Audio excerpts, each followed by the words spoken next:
Shortly after the start of the Great War, in autumn 1914, David Burluk, the self-appointed father of Russian futurism, wrote, I quote, "Today is, in fact, the winter of the arts. Who has time for art now, when human life is in danger?" Surprisingly, though, his statement was proved wrong. Despite serious alterations of many aspects of everyday reality, the war did not bring artistic life to a halt. Quite the opposite, actually. The number of art exhibitions significantly grew, reaching its peak in winter 1916-1917. The art market in Russia was thriving due to the fact that art, in wartime, became one of the few reliable investments. Valentina Khodasevich, a young avant-garde painter who was then at the beginning of her career, recollected later in her memoirs, I quote, "From 1915 to 1917, I painted a lot of portraits and other compositions. I participated in the exhibitions and sold practically everything. My professional life during those years was very rich." From the beginning of the Great War, the Russian press appealed to artists to take part in the civil mobilization by producing works that would render dramatic wartime events in the form of fine art. These pleas were based on the assumption that the highest civic virtue of an artist in times of war would be to create an aesthetic record of major historical moments and to excite feelings of heroism and national pride. At the same time, some Russian artists, and most notably Alexandre Benoit, a leading figure of the World of Art group, firmly opposed such a viewpoint, arguing instead that war was antithetical to art in principle, and no valuable artwork could be ever inspired by its brutal reality. Be that as it may, a number of important works of art on the subject of war had been indeed produced during the conflict, and we had a chance to look at them already. One might remember, obviously, these two exceptional works already discussed by Professor Bolt, Kuzma Petrov-Vodkin, The Line of Fire, or Pavel Filonov, The German War. Noteworthy, obviously, were also graphic works produced by Russian avant-garde artists under the name of Contemporary Lubok Association. Popularity of those prints among the public heralded an important step forward in the history of avant-garde by presenting Russian Cubo-futurists with an excellent opportunity to overcome marginalization and acquire a public voice. In a sense, then, the Great War expanded creative horizons and professional opportunities for at least some Russian artists. The Great War also marked an important gender-related moment in the history of Russian art, as it triggered a fairly broad range of artworks produced by women artists who depicted war subject in various media. That was a remarkable development because before 1914, there had hardly been any artwork of Russian women artists on the subject of war. Arguably, this lack of output was hardly surprising, considering that wartime, and by extension war art, had been for centuries the one human activity from which women had always and everywhere stood apart. The events of the First World War, however, seriously challenged this preconceived demarcation of gender roles. The total character of the international conflict required an unprecedented involvement of women in various war-connected activities. Many became military nurses, munition workers, and in case of Russia, they even became soldiers. Hence, it is unsurprising that the trespassing upon traditional gender boundaries also challenged the well-established cultural assumption that historical, literary, and artistic works dealing with war should predominantly represent men's experience and be created by men. In my paper, I'm going to discuss some works on the subject of war produced by Russian women artists and sculptors during war years with the purpose of evaluating how these works fit into the prevailing canon of war art and what was their relation to the dominant ideological outlook.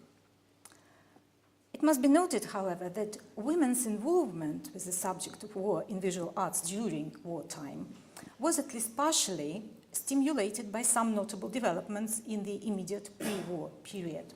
One such circumstance was related to the policy implemented at the Imperial Academy of Art in St. Petersburg regarding artistic training.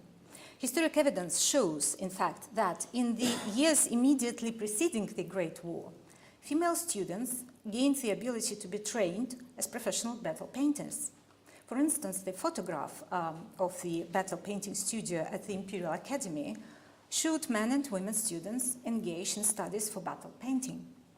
Archival documents and memoirs confirm that the battle painting studio, under the tutorship of the renowned battle painter Professor Nikolai Samokish, was one of the most popular in the academy and attracted not only male but also female academy students.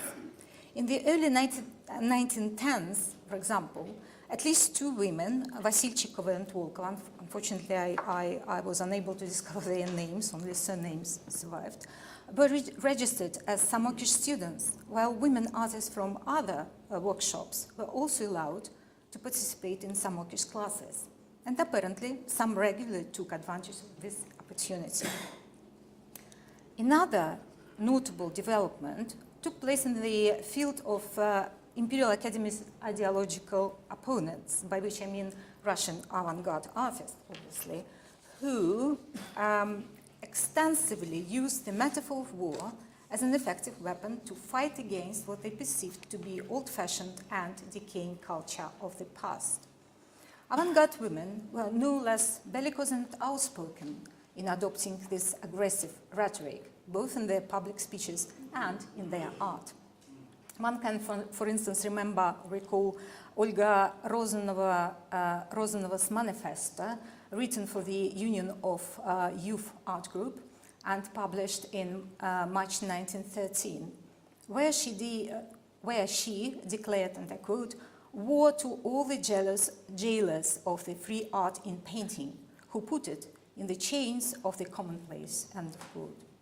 Some of her works of the pre-war period, such as, for instance, Fire in the City or Explosion, which she made for futurist book Взорваль, Explodity, also displayed the same spirit of struggle and destruction. Perhaps even more confrontational was the art and public image of Natalia Budanova, at the time one of the most successful and well-known avant-garde artists in Russia. She actively took part in public discussions and, together with her fellow artists, paraded the Moscow central streets with colorful lines painted all over her face. Furthermore, women artists' gender identity, i.e. femininity, would not have been endangered had their vision of war lacked militaristic attitudes, in contrast to male artists who, in the similar situation, might have been accused of the improper female attitude or worse, defeatism. Thus, to a certain extent, women were less constrained by the ideological cliches and restrictions imposed by wartime culture. Unsurprisingly, one of the first among women artists to produce their work inspired by war was Natalia Budanova. Just as her male peers were involved with the contemporary Lubok production, Budanova made the lithographic album called Mystical Images of War, published in Moscow in autumn 1914.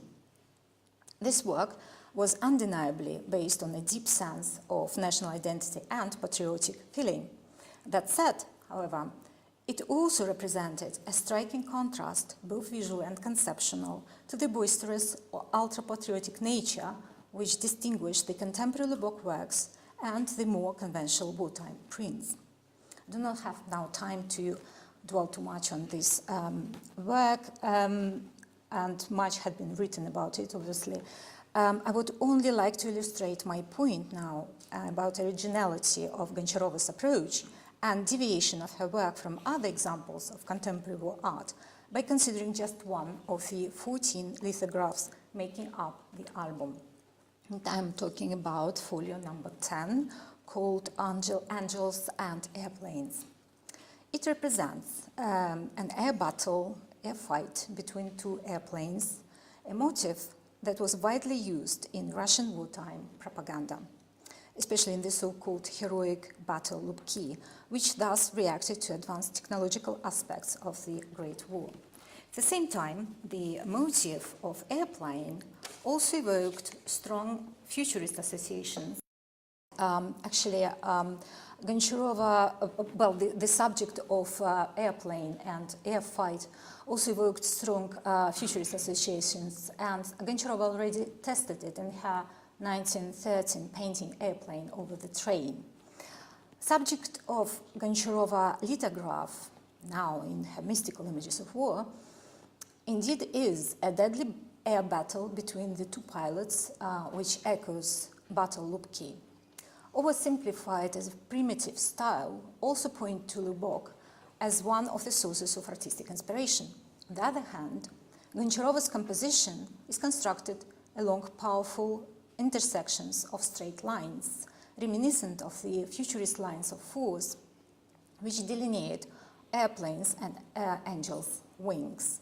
However, the visual and conceptual effect achieved by the artist is potentially antipodal to both futurist and war propaganda messages. In Goncharova's lithograph, the roaring machines appear vulnerable and insecure compared with the easy glide of the giant angels, who are completely in charge of the outcome of the battle. It is the heavenly force and not the tiny puppet-like pilots who are in control of life or death here. Instead of the celebration of modernity, or, to that matter, of heroic deeds of Russian military, Goncharova instills her image with an agonizing sense of the precariousness of human fate in the face of superior forces.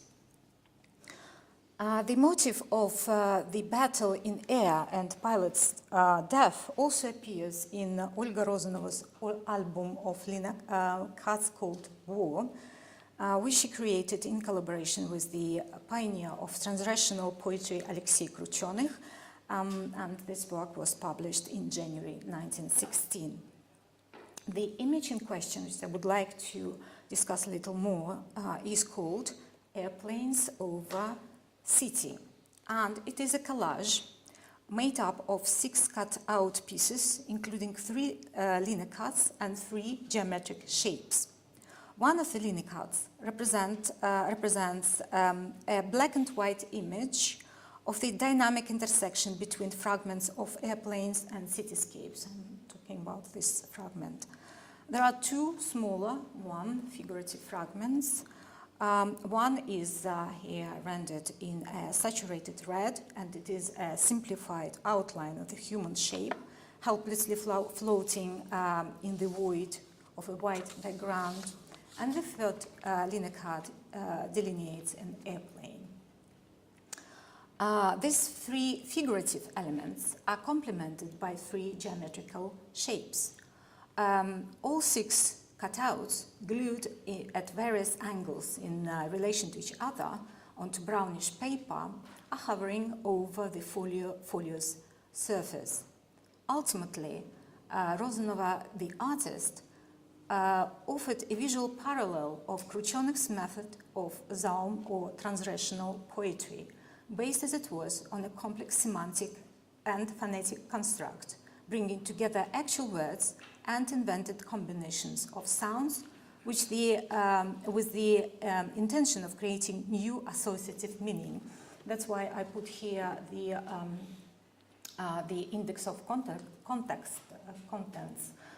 of Rozanova's album, and here are two examples of transrational poetry by Kruchonich. Unfortunately, it's absolutely untranslatable. It's impossible to translate them. I just hope that those of you who can read Russian can kind of understand what I'm talking about. And quite important for my discussion is that this piece here is called Pryk z aeroplana, which is jump from the airplane. So conceptually, it can be, connected to the image. Although Rozanova or Krutyanov did not make this connection, between text and image on purpose, I think. So coming back to Rozanova's collage, its figurative components, conceptually equating with words, and non-figurative ones, equating with invented clusters of sounds in transrational poetry, evoke a peculiar perception of space and action, while at the same time transcending the rules of conventional visual descriptiveness. As a result, the ideological pathos inherent in the motive of air fight, so popular in propaganda images, has been seriously played down by the artist's radical experimentation. My next case concerns Maria Sinikova, who between 1914 and 1916 created several watercolors on the subject of war, which in all likelihood were studies for an unrealized graphic or lithographic cycle similar to Goncharova's or Rozanova's ones. Maria Sinikova still remains somewhat obscure and understudied figure of the early Russian avant-garde, despite her active involvement with various Cuba-futurist activities. For instance, during the war, in the middle of war in 1916, Sinikova's name appeared under Velimir Khlebnikov's famous manifesto Trumpet of the Martians, Truba Martian, with 3 more signatories. At first sight, that's what actually survived from Sinikova's studies. At first sight, Sinikova's dynamic watercolors appear close in style to the lubki produced by her male futurist colleagues from contemporary Lubok group. However, a close inspection reveals a considerable conceptual gap between them. 2 watercolors, named War and Expulsion from Eden, are of particular interest to my argument, as they both are based on the same motive as Kazimir Malevich's popular war print, already shown by Christina Loder in her paper. So Malevich's image was accompanied, as nearly always the case with contemporary Lubok group, accompanied by Mayakovsky's text, and text reads, an Austrian was marching to the town of Radziwiłł, but fell onto a peasant woman's folk. Malevich's Sinikova's subject is essentially the same, as we can see. A mighty figure, a peasant woman in Malevich's case, and a German soldier in Sinikova's case, armed with a fork or a lance, is killing a victim by piecing his or her torso and raising the body aloft. Both artists, Malevich and Sinikova, make a clear-cut division between the evil Germans or Austrians, others, and the good we, who go against the enemy. However, the essential messages conveyed by Malevich and Sinikova are very different. Malevich represents an instance of patriotic triumph, when the enemy is easily defeated by a cheerful civilian, moreover by a simple peasant woman. In his Lubok, the act of killing loses all its inherent barbarity due to the fact that victim is depicted as a tiny, absurd figure stripped of any association with a real human being. Sinikova chose, obviously, a much grimmer scenario, as you can see. In her works, a German soldier kills civilians, a man in expulsion from Eden, and a woman in war. The victims are naked and unable to defend themselves. The representation of their deaths is distressingly graphic. In contrast with humor and light-hearted mockery of the contemporary Lubbock group, Sinikova's works represented the violent crush between the enjoyable polyphony of bright colors and the sheer horror of the bloody massacre. This was a vision of war seen through the terrified eyes of an ordinary citizen who experiences, at best, expulsion from the security of an established everyday existence, or, at worst, a horrid death. I would like to round up my discussion with a work of sculpture, which I believe can be conceptually linked to Sinikova's portrayal of war as a tragedy for both men and women. The artist I'm talking about is a very famous one. It is Vera Mukhina, celebrated Soviet sculptor, creator of the famous colossal group Walker and Caucasus Woman of 1937. This is much later photograph of her in her studio during Soviet period. Mukhina's subsequent socialist realism career overshadowed the fact that she, at the beginning of her professional path, was interested in avant-garde experimentation, being friends with Lyubov Popova and Alexandra Exter. After the start of the war, Mukhina, after short training, became a nurse in one of the military hospitals in Moscow and continued to work there till the end of the conflict. In 1915, she created a clay prototype of a sculpture that, judging by its size and monumentality, captured by contemporary photographs, and the prototype, the clay sculpture, did not survive, was meant to become a monument, possibly in marble, to the victims of the war. As we now know and discussed already in the previous session, no monument inspired by the First World War was ever created in Russia till very recently because of subsequent historical events. However, the model conceived by Mukhina is remarkable in terms of its unconventional gender iconography. The group is called Pietà, and it is clear a reference to Michelangelo's celebrated sculpture. And as we know, Mukhina became a great admirer of the Italian sculptor during her trip to Italy in the spring of 1914, that's it, really a few months before the war. Mukhina's style, however, is a peculiar mixture of classical and cubist idioms, that is, of the traditional and the modern, which is further highlighted by the fact that a female figure dominating the group wears a nurse's uniform.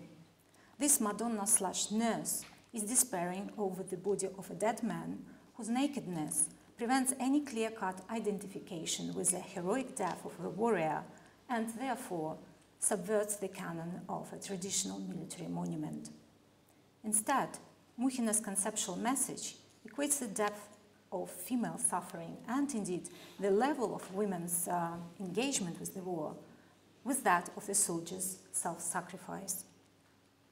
So, very briefly, in conclusion, the period of the First World War, however short, proved to be intense and fruitful to Russian art, not least because the restrictions on women artists' creativity had been effectively challenged. Women's depiction of war had been sadly lacking from Russian visual art. However, in their capacity as active creators, women artists successfully challenged old traditions and established conventions by producing important and original examples of war art. More importantly still, they managed to escape the allure of extreme nationalism and bellicosity, creating instead unique and innovative responses to the events of the Great